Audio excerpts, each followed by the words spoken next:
মই দুখীয়া, মই অৰুণোদয় পাব লাগে। ৰেচন কাৰ্ডখন নোপোৱাৰ কাৰণে তেওঁ অৰুণোদয় নাপাব। নতুন হিতাধিকাৰী অলমষ্ট 10,000 কৰি আমি নতুন হিতাধিকাৰীক সংলগ্ন কৰিম আৰু পুৰণি হিতাধিকাৰীসকলৰো তেওঁলোকে যি পাই আছে সুবিধা তাত এটা নতুনকৈ ৰিভিউ বা সমীক্ষা হ'ব।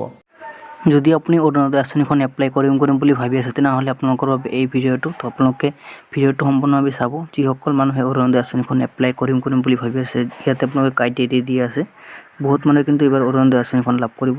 তো ইয়াতে ওৱান অৰুণোদয় আঁচনিখন আৰু যিসকল মানুহৰ নতুনকৈ ৰেচন কাৰ্ড আবেদন কৰিব পৰা নাই সেইসকল মানুহে অৰুণোদয় আঁচনিখন লাভ নকৰিব। তো বহুত মানুহে কিন্তু অৰুণোদয় আঁচনিৰ বাবে ৰেচন কাৰ্ড এপ্লাই কৰিছে। তো সেইসকল মানুহে কিন্তু অৰুণোদয় আঁচনি বেনিফিটটো ল'ব পাৰিব। তো কোন মানুহে অৰুণোদয় আঁচনিখন ল'ব পাৰিব ইয়াতে ডক্টৰ হিমন্ত বিশ্ব শৰ্মা ছাৰে কিন্তু ঘোষণা কৰিছে। তো ইয়াতে কিন্তু বহুত মানুহে কিন্তু এপ্লাই কৰিছে আৰু বহুত মানুহে কিন্তু ৰেচন কাৰ্ডৰ বাবে এপ্লাই কৰিব পৰা নাই। তো যিসকল মানুহে অৰুণোদয় 3ৰ বাবে আবেদন কৰিম বুলি ভাবি আছে সেইসকল মানুহৰ বাবে ভাল খবৰ।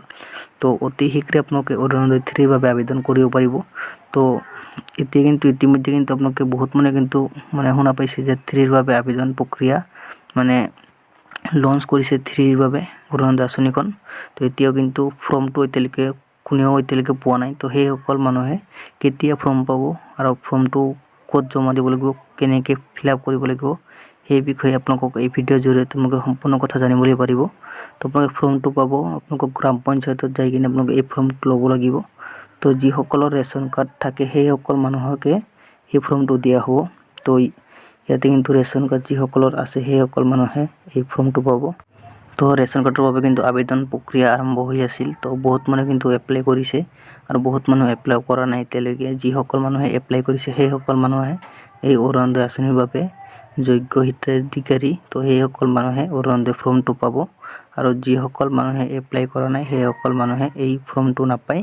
তো অৰুণোদয় লৈ এই ডাঙৰ খবৰ আছিল। তো আপোনালোকে বহুত মানুহে কিন্তু শুনা পাই আছে যে অৰুণোদয় আঁচনিখন এপ্লাই কৰিব কেতিয়া, ফৰ্ম ক'ত পাব, ডাউনলোড কেনেকৈ কৰিব সেই বিষয়ে কিন্তু বহুত মানুহে কিন্তু চাৰ্চ কৰি আছিল বা আপোনালোকে কমেণ্ট কৰি আছিল।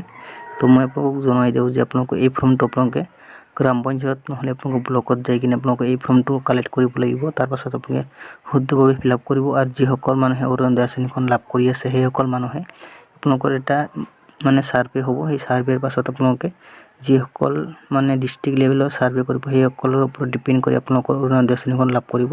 তো আশা কৰোঁ ভিডিঅ'টো ভাল লাগিছে শ্বেয়াৰ কৰি